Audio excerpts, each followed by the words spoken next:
Seed with good harvest, बीज अच्छी फसल के साथ।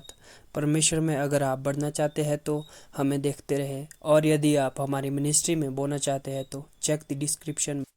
आप सभी को जय मसीह की। आशा करता हूँ कि आप सभी अच्छे होंगे।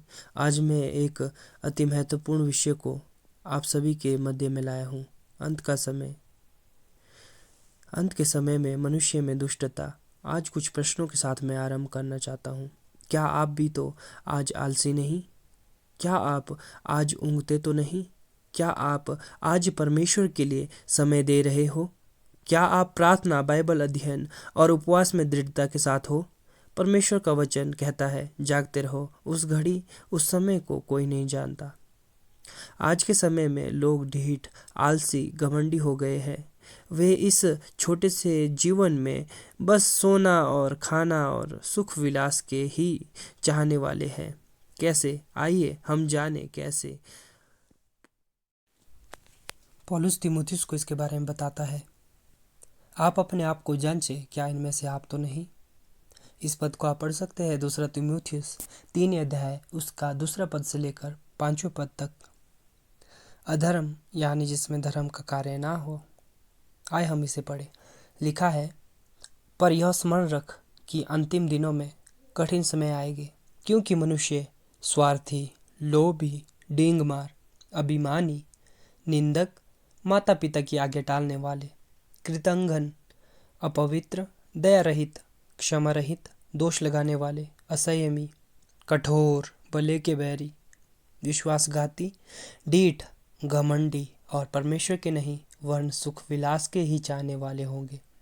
वे भक्ति का भेष तो धरेंगे पर उसकी शक्ति को ना मानेंगे। आए हम इन शब्दों को बारीकी से समझें।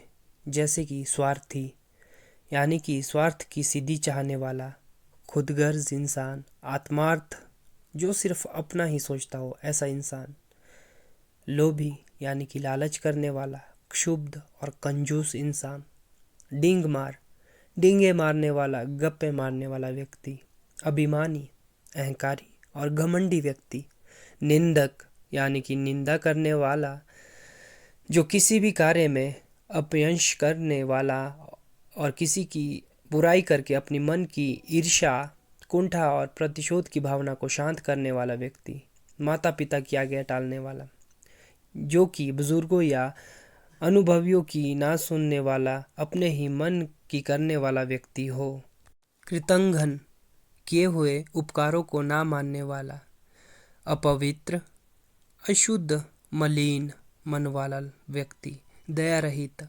जिसमें दया ना हो, क्षमा रहित जिसमें क्षमा ना हो, दोष लगाने वाला जो केवल औरों पर ही कमियां ढूंढे और दोष लगाए, असंयमी जिसके अंदर संयम ना हो, जो किसी भी बात को एकदम से फॉरवर्ड कर देता हो, कठोर, पत्थर समान जिसमें कोई भावना ना हो, भले के वैरी जो भले का बुरा चाहता हो।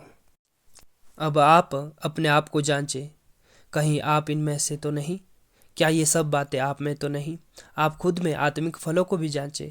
क्या आप में प्रेम, आनंद, शांति, धीरज, कृपा, भलाई, विश्वास, नम्रता और संयम है?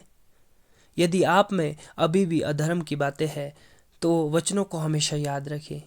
अंतिम समय में अधर्म, इसका उदाहरण हम भिन्न भिन्न जगहों में देखते हैं। जैसे लूका 12:35, यहाँ पर हम देखते हैं जागते रहने के विषय में, और मरकुस में इसी उदाहरण को परदेश जाते हुए मनुष्य के रूप में दिखाया गया है, और मत्ती में गृह स्वामी के रूप में। और नूह का उदाहरण मैं आपको इस वीडियो के नेक्स्ट पार्ट में अवश्य समझाऊंगा।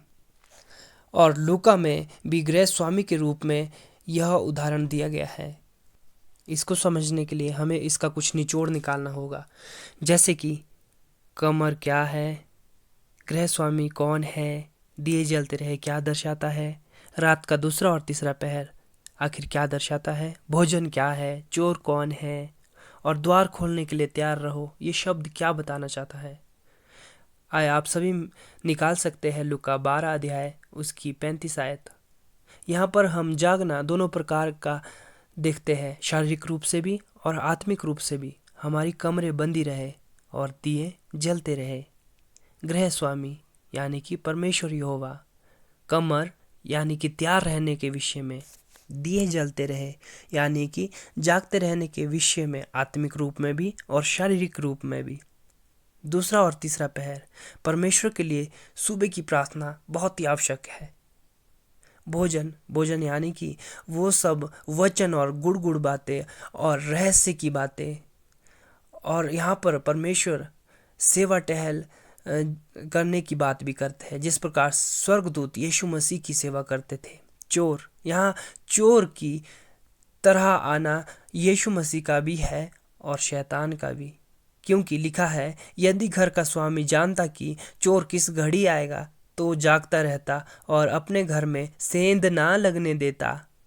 तुम भी तैयार रहो। फिर लिखा है, तुम भी तैयार रहो, क्योंकि जिस घड़ी तुम सोचते भी नहीं उसी घड़ी मनुष्य का पुत्र आ जाएगा, यानी कि यीशु मसीह के लिए। फिर हम इस दृष्टांत से यह भी समझते हैं कि हमें तैयार रहना है और जागते रहना है, ताकि हमारा स्वामी हमें जागता हुआ पाए। ये कितना ही अच्छा होगा कि हमारा स्वामी यदि रात के समय यानी कि 2 या 3 बजे भी आए तो भी हमें जागते और प्रार्थना करते हुए पाए, तो वो हमें भोजन भी करवाएगा, क्योंकि यीशु मसीह हमें चोर के समान आकर देखते हैं। हम इस दृष्टांत से यह भी सीखते हैं कि हमें परमेश्वर के लिए जागते रहना है। हमारी ज़िंदगी है ही क्या, एक छोटी सी ज़िंदगी जो 60 और 70 साल है। हमें अपने हृदय के दरवाजे उस परमेश्वर के लिए खोलने हैं। जो ये ज़िंदगी है ये कुछ भी नहीं है।